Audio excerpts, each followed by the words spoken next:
Good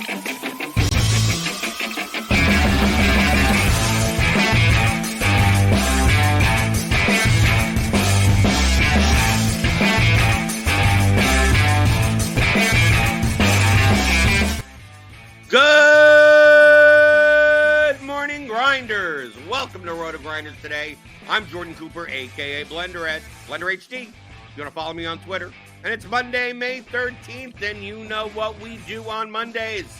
It's Mondays with McCool. We bring in James McCool, the co-author, with me on the theory of daily fantasy sports. It's a 15-hour audio DFS masterclass you can pick up at theoryofdfs.com. Hit those thumbs up buttons on your way in hit all the thumbs up buttons. If you have multiple ones, feel free, hit them all. Hit the thumbs up button, hit the like button, hit the subscribe button, hit everything. Hit the notification bell to always know when we go live. Remember, later today, we'll have Grinders live. We'll have crunch time for MLB. Obviously, we still have, we got some NHL playoffs, NBA playoffs. We got tons of stuff here at RotoGrinders. But, James, we do have something new that came out, I think it literally came out today. Right? Yes. Or maybe late yesterday or something. Statcast. If we could throw this up on the screen. Statcast has come up. This is Baseball Savant. You could they have a lot of the data here. Backtracking because we have pitch tracking, obviously, right? Because we can measure the velocity of pitches, right? We can measure, the distance of the ball when pitched. We have exit velocity, right? We know how hard a ball has been hit. But this is tracking the bat speed, the swing time, and the placement of the ball on the bat, on how square the ball is. And you could go through some of this here. A lot of this is not going to surprise you. And in looking through all of this, there's also ESPN. Jeff Passan has an article that he wrote today with, takeaways from the bat tracking data and stuff like that, if you want to look through. But just before I give it to you, James, on like, what does this mean? Cheese already has tweeted out, when you get brilliant minds and number crunchers working to find groundbreaking data that will change the future of baseball analysis, we learned that Giancarlo Stanton swings hard and Luis Arias doesn't. Wow. Who knew? Who knew, James? Does this data mean anything? Yes and no. On its face, no. Average bat swing doesn't really, or average speed of the swing and like the length of the swing, those things by themselves don't necessarily mean anything. From the article that Jeff Passan wrote about this. Well, that's if you average it. I mean, I think the key is the fact that, like, we take a look. I just want to highlight this chart right here. So, like, the further up you get, so like Luis Arias is all the way in this corner right over here. So the average bat speed is very low, right? So on this end of the spectrum, we're looking at the y-axis and the x-axis. We go all the way to the left. That's very slow bat speed. But we go all the way up. That's very high square. Like they're hitting it very solidly against the bat. Anything below on the bottom is that they're not hitting the sweet spot of the bat. Right. And we know that if you don't hit the sweet spot of the bat, it's less likely that, your balls will have as much power as they should. So the further up you are, up over here, Luis Arias is like, no power, but boy, does he connect with the ball. Mm-hmm. Right. We have Stephen Kwan here also. We have these types of hitters. Right. And then on the other side of the spectrum, like the best hitter with the highest bat speed and the highest squared percentage is Juan Soto, which would kind of make sense because he hits it solidly, and he may not be the most powerful, but he hits it pretty damn hard. And like Stanton is all the way here, where hits average bat speed extremely high, but he's below average on does he hit the sweet spot of the bat. And then we have guys like Brett Batty, who above average on bat speed, but boy, does he miss the sweet spot of the bat often, like a lot of bad contact, right? And then you go up over here and see like Alec Boehm, where it's like average bat speed, but he does hit that when he does hit it, he hits it with the better part of the bat. So, I mean, obviously there is a relationship. You could just tell by the types of hitters that you can even see that, hit the ball hard. Acuna, Chapman, Morel, Aaron Judge, and then the ones that swing and don't swing fast are like these, like even like Justin Turner, right? You got Josh Rojas and Bryson Stott and Bryce Terang. Like when we play DFS, we look at these guys and go, yeah, they're probably not going to hit a home run. Like they're probably, you take a look. It's like I'll play them in stacks, but I won't play them as a one-off. So, like, this has to show something because, I mean, the fact that we could discern if it didn't mean anything, James, we'd see like guys that we describe and have the result stats look like just a mess. Like it would just seem random of like, well, this guy kind of swings fast, but he doesn't hit any home runs. But this guy swings fast and doesn't connect, and it would seem much more random. This doesn't seem nearly as random. This seems very descriptive of the styles of hitters we'd expect to have either, fast or slow bat speed, as well as, how well they connect with the ball. Yeah. And expanding on what I was trying to say earlier before you so rudely cut me off there, Jordan. I do that all the time, though. I know. That there is, it is a good descriptor of how we should expect guys to play. So it is a descriptor, and that's kind of what Cheese had said, is that it is a descriptor of things that intuitively make sense. We know that Giancarlo Stanton swings the ball or swings the bat really fast and hits the ball really hard. We know that Luis Arias and Stephen Kwan do not swing the bat very fast, but they make a lot of contact. We know those things intuitively. Like we know what they are. Well, we know it from the ball. Like we know it from like the results of the play. So I mean, this does a great job of showing that in graphical form. Does a really good job of that. And then, when you look at it and say, okay, well, so then would we want to focus on, say, guys who are up and to the right? Juan Soto, William Contreras, Shohei Ohtani, Alec Boehm. Sure. Yeah, I'd agree with that. Would we want to focus on guys who are farther over to the right rather than the left? Maybe not. And that's where this kind of breaks down. Is if you had a third piece of this, if this was a graph that could contain two different y-axes, or however it is that you say that, and the third one was runs created plus, that would tell you more that you wanted to know. And that's kind of where I think that you need to take this next, and where I'm going to be working with, because I'm going to download this 100% today. I'm annoyed. Just for the 2024 season. I mean, like this data doesn't exist previous to. It doesn't matter though. What? It doesn't matter because this stuff is going to be. So, how Cardi always talks about how velocity is something that normalizes pretty quick with pitchers. Yes. Bat speed is going to normalize super quick with hitters, like super quick. This is not going to change. You're not going to need multiple years of data on this to understand and utilize it in data. So, yeah, you're not going to be able to work backwards into like 2022 and 2023 for runs created plus and stuff like that. But you're going to be able to do a lot of modeling and understanding of league averages and regressions that we should expect based on bat speed against runs created plus and stuff like that. So what I want to do is take that you have to have that third aspect of this. Bat speed and contact are fine, but you also want to match it up against runs created plus, or you want to match it up against what their current batting average is and see if you can find guys who should regress upwards based on their contact rates and swing rates. Or downward. Or downward, right? Yeah. You can find guys who are way over producing, but like say that you have somebody who has hit like 4 home runs in the last 2 weeks or whatever, but their bat speed is like only the 17th percentile or something like that. You could probably say, oh, well, we shouldn't expect this guy to be able to continue to do that. Or to me, I view it as more of the type of thing of comparing that to the contact rates and the swing length. So, like for instance, we get someone like Jorge Soler, who his blast rate is very low on the season, right? His swing length is very much longer than average.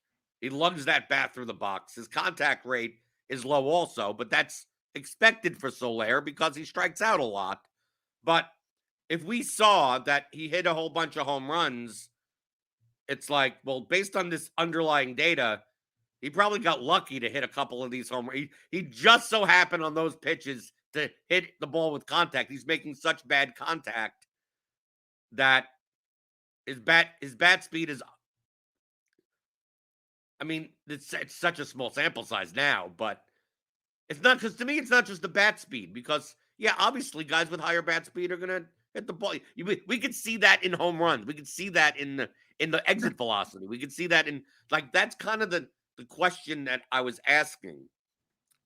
And obviously, you wouldn't know the answer yet, but I'm surmising that a lot of this data is going to correlate to existing data that we are currently already using in our models. So it's already, like, to me, I don't know what the bat speed is going to, like, if you take a look at bat speed versus exit velocity, like, what's the correlation between the two? And if the correlation is like 0.92, like, right, what's that? Like, what does this actually actively do for us? Right? If we take a look at right. If we used our current model and say, let's try to predict home runs. Let's try to predict, doubles or, hard contact. Now that we have this data, does that make us any bet? Does that, like, that goes back to, truthfully, even though I'll make fun of Cheese for, his kind of, his tongue-in-cheek, anti-projections type of mindset. But it may come back that you add all this information in and you don't, like, from an actional perspective in DFS or in betting, that it doesn't really change much. Like, we have not, like, we Javier Baez sucks. Like, it's not going to, I mean, the data shows that that the guy just lugs his bat through the box and barely makes good contact with the ball, even though he has a decent bat speed. But we could see that by looking at his actual stats and go, oh, well, this guy, maybe that's the reason he bats 8th for the Tigers, right? Like, there's a reason. You look at just the output, and we know that. And the only other question I have is, what the hell are swords? Oh, swords is like where you it's a called strike where they try to hold back. Really? Like where they try to do a check swing, but it's a so it looks like a sword, like it's swords? Yeah, it looks like a sword. Oh, so okay, so obviously swords would not be counted in, like, swing length because it's not really a swing. Right. Yeah. So that's like, so they got going back to that Javier Baez thing. I want to point out something here that I think kind of brings this point home. You made the point about Jorge Soler and how he has a pretty decent bat swing speed and, like, longer length. Compare him with Wilson Contreras, because you can do that, which is pretty cool. Right. Yeah, on Baseball Savant here? Yeah. You can compare two hitters. So we're going to compare what? Where do we go? What do I do? Teams. What page do I go to for this? Hold on. Trying to find it.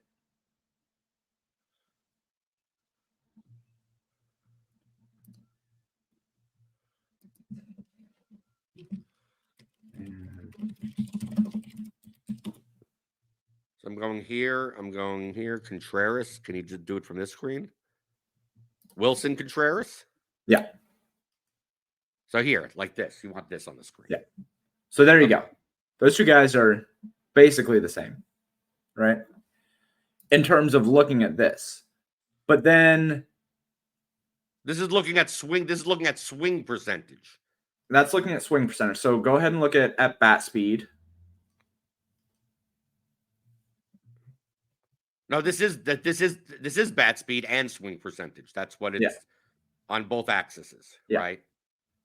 So those guys are basically the same. 75.6. They're not much different than each other. Right. Basically the same. You said that if Jorge Soler were to go and make a whole bunch of contact, do you view Wilson Contreras and Jorge Soler as the same guy before looking at something like this?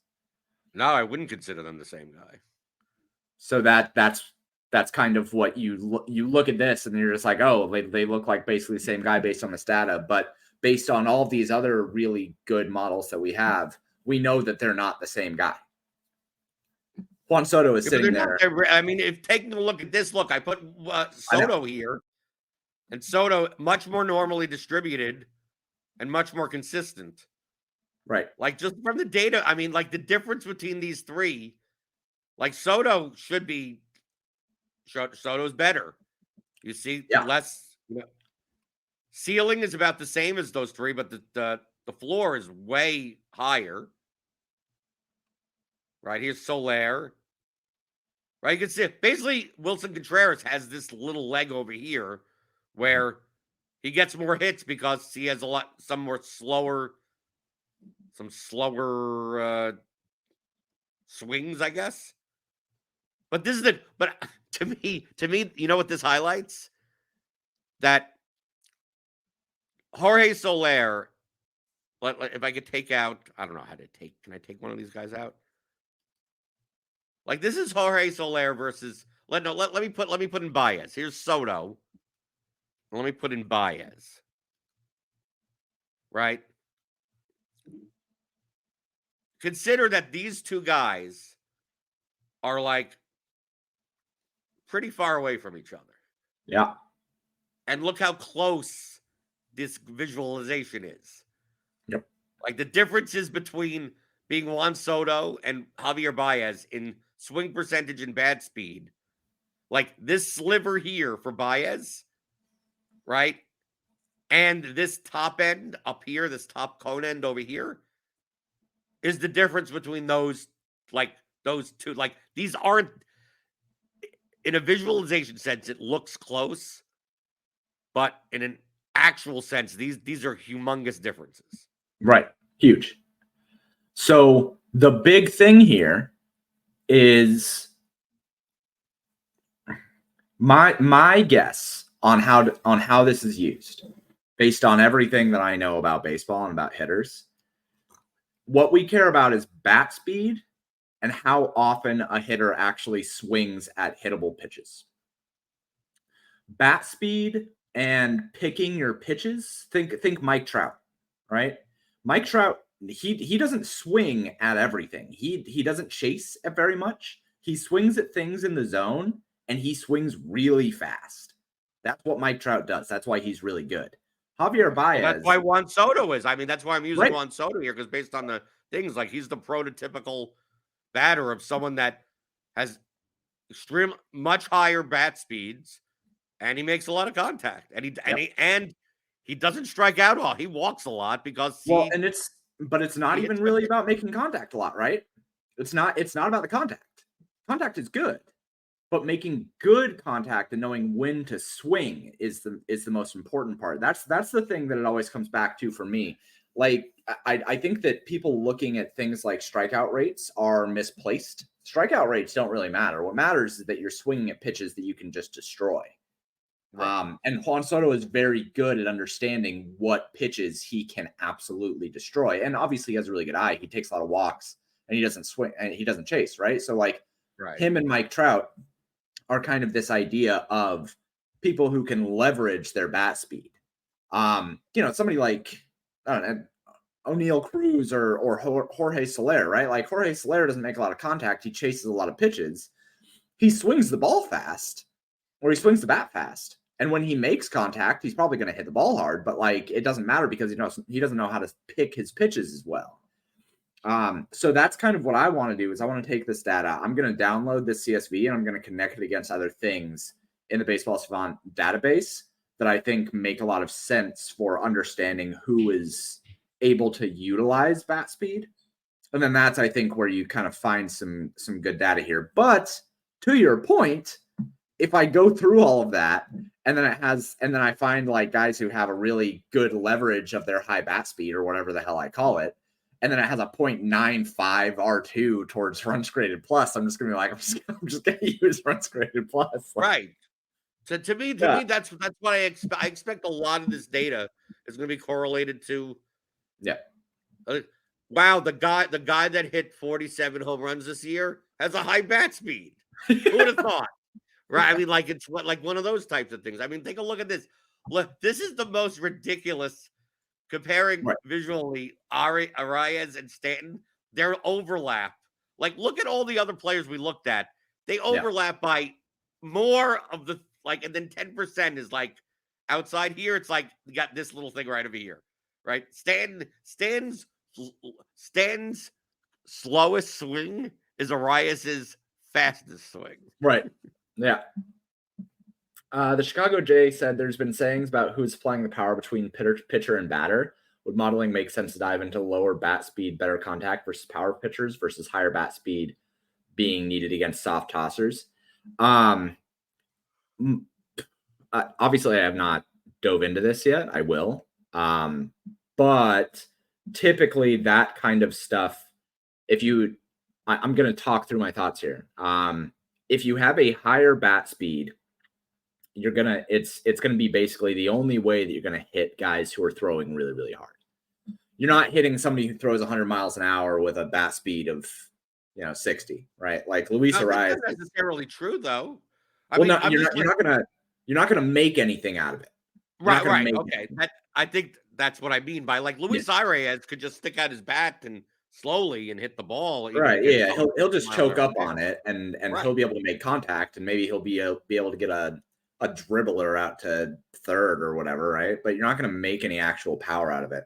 The only way to get power against 100-mile-per-hour pitch is swing the bat really, really fast because that's the only way that you're going to be able to pull it. Otherwise, you're going to be behind it and you're going to end up pushing it out and you're not going to get any really good contact. So what I would say is that, again, it kind of just goes back to we have all these different stats and we have a bunch of different ideas of how batters and pitchers interact. And I'm not sure that this gives us that much more, but maybe it does. Maybe if we look at this and think about how bat speed relates towards power against different kinds of pitchers, maybe we find that the only guys that can actually have power against somebody like, Spencer Strider or who else is throwing 100 right now? Everybody throws 100. The only people who are able to find real power against somebody throwing 100 are people who can swing the bat in the top 20th percentile or whatever of bat speed,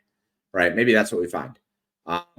But that kind of thing also in and of itself is kind of hard to it's kind of hard to model out because you have to go in and you have to do different game log kinds of things and find those specific instances. Actually, did they include? I was going to say, I mean, if they may include the pitch by pitch. Like obviously these are all swings. So there has to be a pitch associated with every swing. And you should be able to get the velocity and the pitcher. I mean, right. I mean, I'm not saying that it's included in the data set that you could download, but I'm assuming every swing needs to relate to a pitch. Like everything. I mean, literally everything in baseball, other than pickoffs and what? That's it. Balks. Everything has to go by a pitch, even if it's a pitch out. It's going to be something. It's going to be recorded. I'm going through. I'm going through the pitcher side of this. All right. Yeah. And looking at the average bat speed versus basically anything. And the only thing that has basically shown any correlation is the amount of blasts in relation to bat speed against pitchers. Everything else is just completely non-correlated. So all over. It doesn't. Right. It doesn't Doing it backwards is not going to do anything. No. There's no pitchers that give up bat speed. Right. Like that physically, that just literally, it doesn't make sense. Right. Well, this pitcher really suppresses bat speed. Like that. Well, no. How would they do that? Hold on. if a pitcher is throwing 100, right, then hitters have to swing faster to get in front of it. That's a thought that you could have. But Because wouldn't it if a actually be pitcher, that James? Let me posit that I think maybe it would be the opposite. no, Because bats need to get power. Like, for instance, if the problem with power pitching is that it's much harder to get solid contact. So don't you think that most batters, especially in like 0-2 counts, 1-2 counts, are much more likely to not swing for the fences and slow their bat speed down so they can make contact with the ball more against power pitchers rather against like these soft tossing lefties where it's like, yeah, well, I can obviously make contact with this guy, but I need to generate more bat speed in order to get this ball over the fence. no, I think so. I understand what you're saying, and I think that in certain instances that's probably right. I think there are guys who are willing to drop their bat speed, right? But like we just saw with Juan Soto, like his distribution is pretty normal, and he doesn't fall back. I would be willing to guess that if you were to look at somebody like Joey Votto, if we had the stat on him, right? Right. He was somebody who had always talked about if he gets behind in the count, he's going to choke up and he's going to swing slower. I'd be willing to bet there are certain guys in certain instances where they are willing to drop that bat speed back and try to make contact and choke up. But there's like, I just think that most of the time guys are just going out there and just, if they can swing fast and they can make a bunch of power contact, they're going to be trying to do that. So especially when it comes to guys who are throwing really fast and say somebody like Gunnar Henderson or, Jorge Soler, like Jorge Soler wants to get in front of that ball and pull it. He doesn't just want to like make contact, like he wants to destroy that ball. So against somebody who's throwing even faster, he feels like he needs to get in front of it even more. I'd be willing to bet that guys who are up against power pitchers are more likely to swing faster and try to make more contact. And the faster you swing, the higher your whiff rate. And that's why we would see increased strikeouts against power pitchers. That is my thesis here. Right. So I'm also taking a look at like the bottom of the list. Like Marcus Semien, 201st on the list on bat speed, but he has 27 blasts so far. I mean, I'm looking for like someone that swings the bat slower, but still has like 40% contact rate. Yep. Right. Swing length, longer swing length, which typically lowers your bat speed. Yeah. Right. But he still has a bunch of home runs. Like you get this type of distribution, right? Right. Right. He doesn't really. He makes a lot. He makes a lot. This Semien from this data makes it more that he's someone that on average swings the bat slower, but hits the ball a lot harder. Has a lot more harder hits in this range. I mean, look at this distribution here, where like it drops off a cliff. Like essentially, he rarely ever swings the bat higher than like 76 miles an hour. But look at that long tail on the top. He picks his pitches to swing fast. Right. So maybe that's it, right? Maybe that's what we're looking for. We're looking for guys who don't necessarily swing fast all the time, but swing fast when it matters. Yeah, but how do you without the pitching data, you would have to know when it matters. Like, when does it matter? Well, I mean, I think that we can see from Marcus Semien. We don't have to know when it matters. We have to know that guys care when it matters. Yeah, but is this? I mean, we have what 2.5 months of data or something. Not even 2.5, 1.5 months of data. 6-7 weeks of data. What's the regression? What does the regression look like on this? Like, is this just an anomaly, or is this something that Semien normally does? Right. Yeah. Are we going to see by the end of the year his average bat speed is going to be 71, and it's going to look much more closer to this average than it is right now? And maybe it just so happens the past 6 weeks he's been making hard contact at the right times, and that's not going to continue. Is it something that's controllable? I mean, this is obviously all. This is not something we can answer right now. I'm just saying that these are the questions that we need to be asked. And then the most important thing, since we are a DFS show primarily, is that how can we use this for DFS projections? And I get a sense that I'm more with Cheese. That eventually we'll see that this it may be worthwhile to incorporate this into your model for a little extra accuracy, but I don't think it's going to be a game changer, because a lot of this data, a lot of the actionable parts of this data, you already have data that captures this. Go look at Taylor Ward. Taylor Ward? Okay.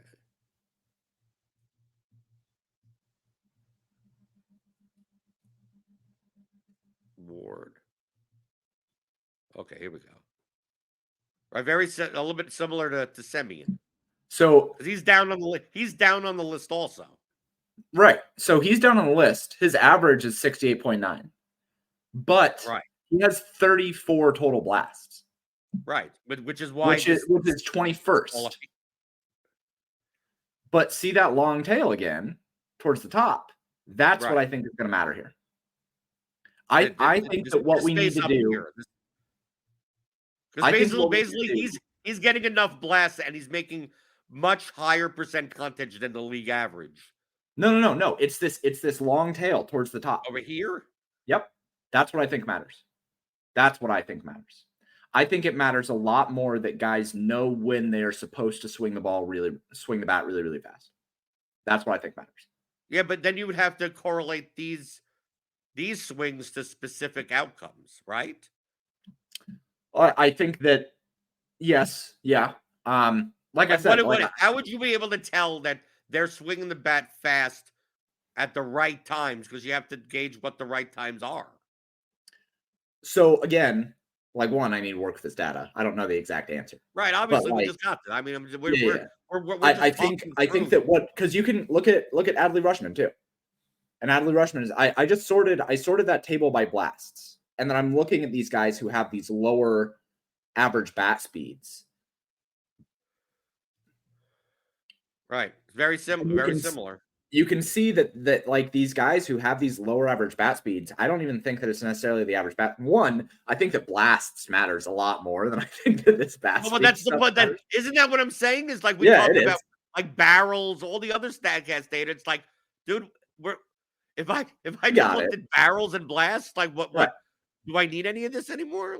Well, I do think that is if what we were trying to do here is understand more about what makes a hitter good from an analysis standpoint, not from a DFS standpoint. From a DFS standpoint, I think we can use barrels and blasts. We have that. We have expected home run data. We have a lot of that stuff, right? But I think that it is worth understanding what makes hitters good, and maybe there's going to be ways to utilize this data to find guys who are underperforming and ready to do well. I think that kind of stuff can be useful here. I don't think that the bat speed matters as much as ooh, actually, here's something cool. Maybe we could do that. This is just a whole theory podcast today. This is great. I love this. But with the theory of DFS, we just no. This is awesome. This is great. What if we could find what if what matters is the delta between max bat speed and average bat speed? What if with somebody like Taylor Ward, where his max bat speed is 83 miles per hour and his average bat speed is 75 miles per hour? What if finding that delta means that we're looking at guys who have better potential to be elite hitters? Well, or more powerful hitters. I'm not necessarily elite hitters. Well, no, I mean, I would look at it as elite like that, because that's kind of what I look at as somebody who is a really, really good hitter, is somebody who knows when to unleash it. Right. Well, the prototypical case looking at this data is Mookie Betts.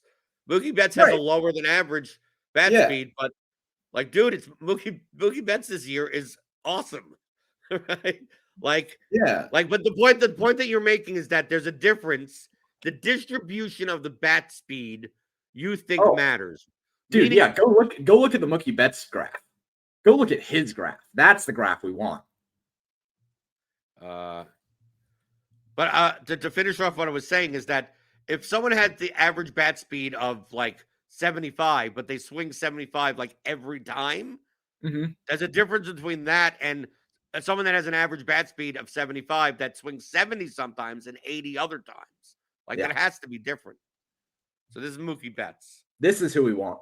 Yeah, but your theory makes sense. This like he swings at like 67, 68 a lot of the time, right? And then he gets somewhere in 72, but like look at all this gap here where he's swinging 77 all the way up to 85. Oh yeah. That's what we want. Like this chunk right here. And that's not a slice. Like these other batters have like slices where it's like literally under 1% of the time. Like this is like 2, 3. I mean, like this is much higher. And we could tell from the output, from the actual results that, yeah, his graph probably should look like this. I mean, Mookie Betts is probably the MVP at this point, right? Yeah. Yeah, I think so. All right. I need to find a way to isolate that stuff. And then I can do some cool stuff with this. Because that's what we want. We want guys who have that. Do you get pitch by pitch? Do you get pitch by pitch kind of data? I don't know.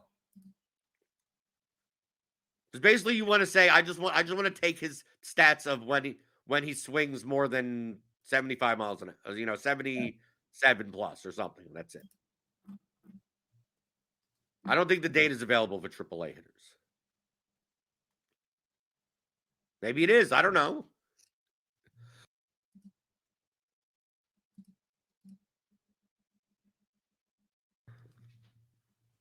But James, how else are you going to isolate just these? I don't know. Like how you can't do it without like having it per pitch.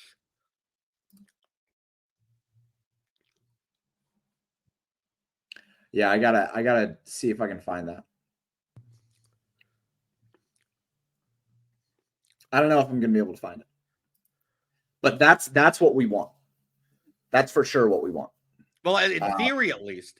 I mean, you're theorizing that if we could figure out who knows when to swing fast, that could be actionable, versus someone that just swings fast, like Jorge Soler swings fast all the time and misses a lot. I mean, like that's not as fruitful. I mean, we could see that, yeah, when he does make contact and he doesn't miss, he's probably going to hit the ball pretty far. We have the StatCast data, we have the exit velocity and expected home runs and all that type of stuff. But we're looking for the guys that are like, oh yeah, low bat speed, average, but when they hit the ball, they know what they're doing. Yeah, I'm gonna have to try to find it.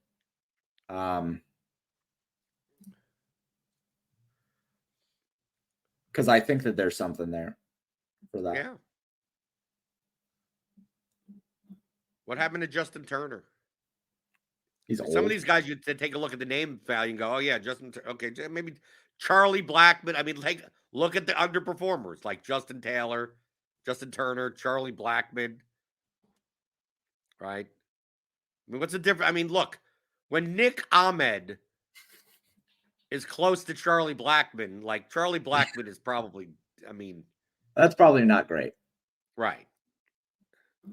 Anthony Rizzo's not in a great shape either. Right. Or Polanco, we get Castro. Okay, some of these guys over here. Let's see. Yeah, I mean, because look at Mookie Betts in comparison to the rest of the league here on this visualization. Like you would think over here, based on where Mookie Betts is on this graph, that the guy is closer to Stephen Kwan, right? You're like, Mookie Betts, oh, you mean that slap singles hitter? Right. And then you'd look at the output and go, no, he's close. He's closer. The stats are closer to Juan Soto's stats than they are to Stephen Kwan's stats. But this graph, you wouldn't be able to tell that because his averages make it look like, oh, he doesn't swing the ball very fast. And then we looked at that distribution. It's like, no, he does swing the ball very fast, but he also swings the ball very slow at times. Yeah. I gotta. Because would you make the fair comparison that Mookie Betts is similar to Brendan Donovan? No. Or Nico Hoerner or Jung Ho Lee? Like Mookie Betts should not be in the class of people like. Well, so Abraham, like you're telling me that Mookie Betts is very close to being Abraham is like Abraham Toro.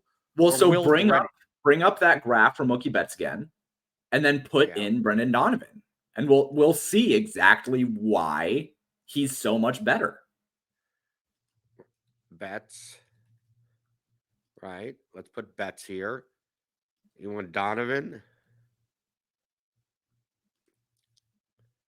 There you go. That tail. It's that tail, man. Right, this blue tail over here.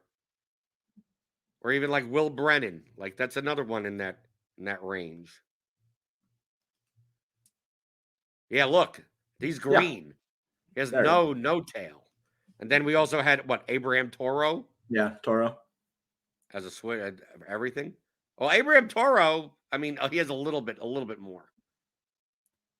But Abraham Toro has not been terrible this year either. No, he's actually not been terrible, right? He's picking his spots.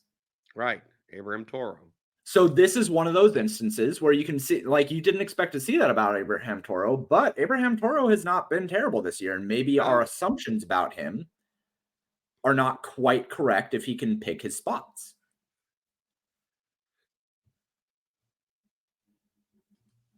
So we take a look at someone like Betts, and let's go back to here.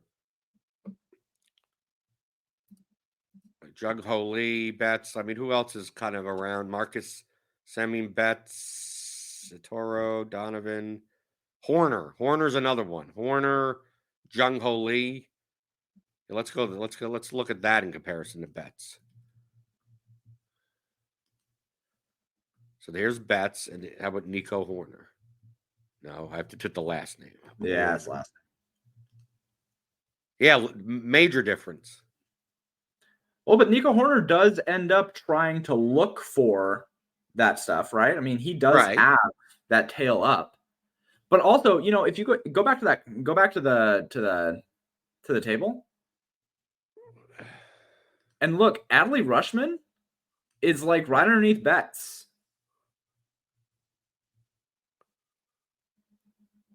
Yeah. Rutschman, he's a great hitter. Right. Taylor Ward, Rutschman, Blake Perkins.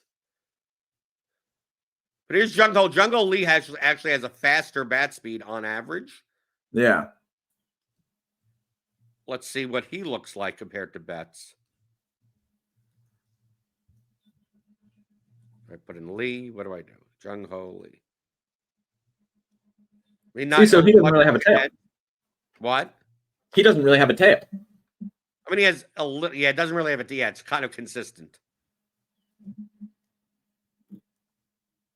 And a lot of his average bat speed comes from the fact that he doesn't swing as slow as Betts does a bunch of times. But like, it's really kind of, this is much more normally distributed. Right, Adley Rutschman, Rush. Right, he has a tail a little bit, but not nearly as big as Betts does. Right. Yeah. See, and this is one of those instances where I wish that we could have the 2023 data to compare against 2024, because I'd be willing to bet that we could find a big difference between Ronald Acuna in 2023 and him this year. Right. Look at the difference between Betts and Soto. It's huge. Yeah. Soto just averages, he swings fast, like at around 75, 76 miles an hour, like most of the time. Look how normally distributed this is. Just that he doesn't swing the bat slow at all. It's just like he's consistently in this range. But statistics wise, is that probably Mookie Betts' blue piece that's over here, his tail, is what gets him all the stats that Juan Soto has. Right? Like it's like no, I get all of my stats through here, and you just do the same thing all the time. And all these other times where I'm swinging the bat slower, I'm probably making more contact and putting the ball in play, getting an RBI, getting on base, fielder's choice, stuff like that. So maybe the prototypical type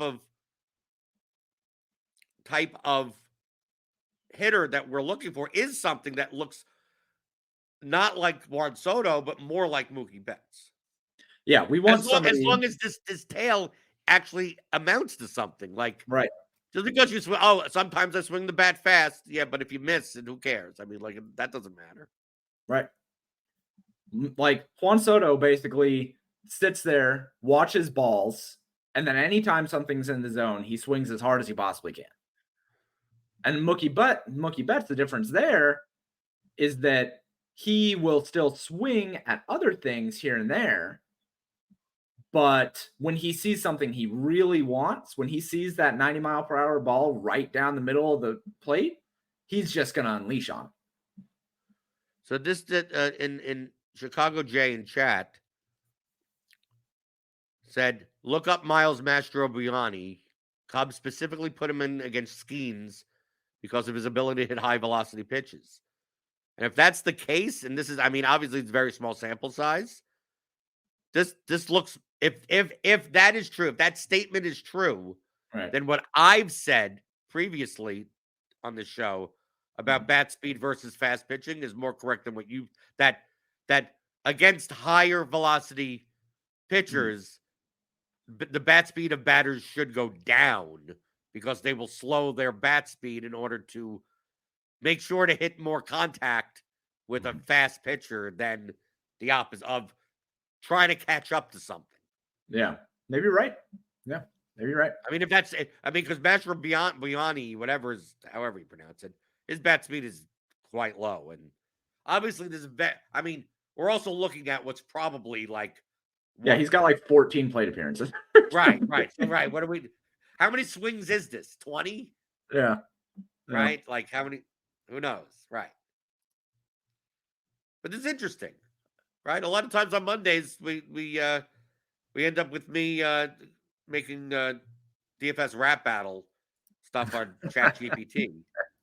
Here we turns out we actually had a baby quality conversation.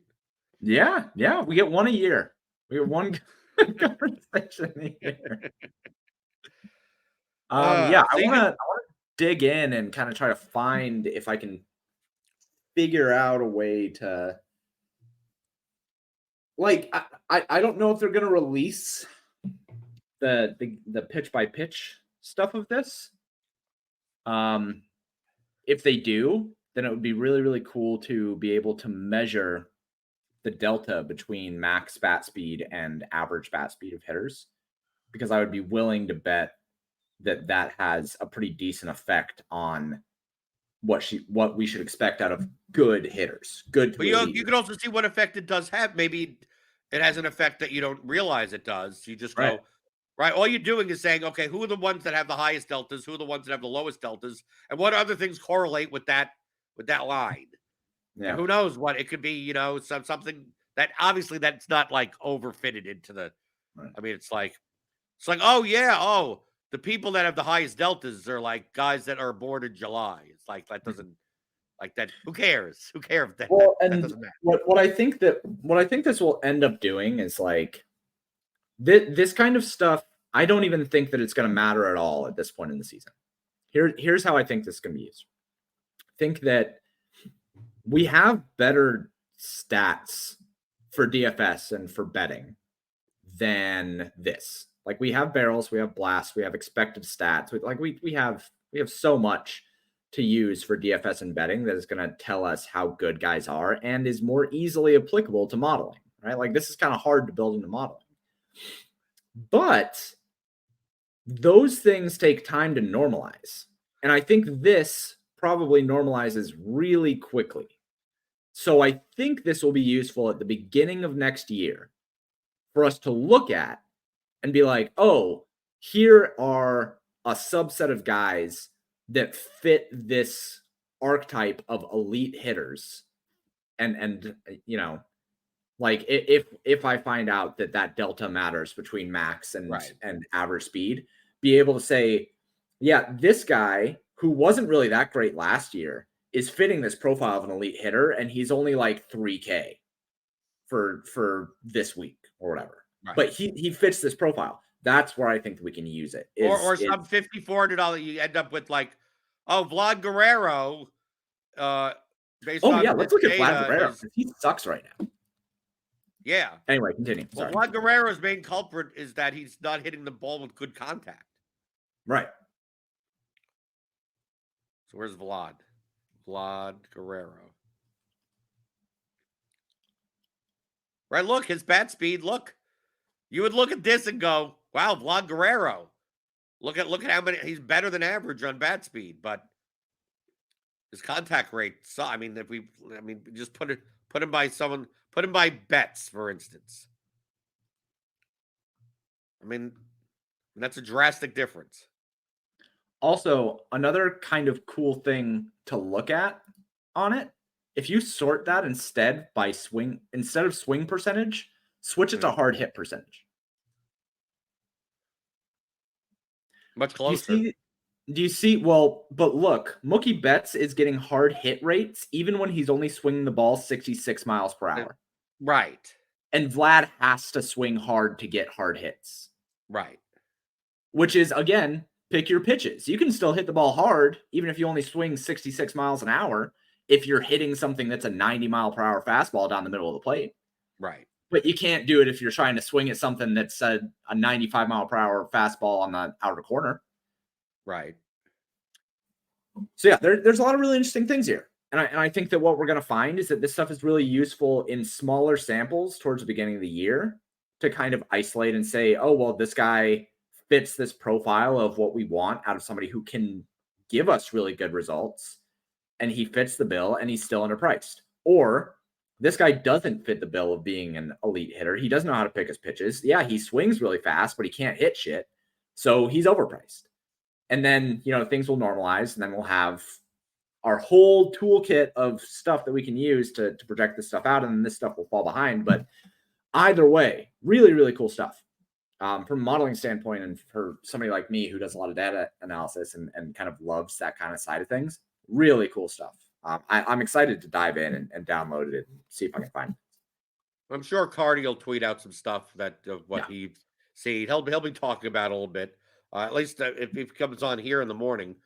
Next time he comes on, I'll ask about it. But hit that thumbs up button on your way out the door. Hit that like button. Hit the notification bell to know when we go live. Grinders Live at crunch time later today for the MLB slate.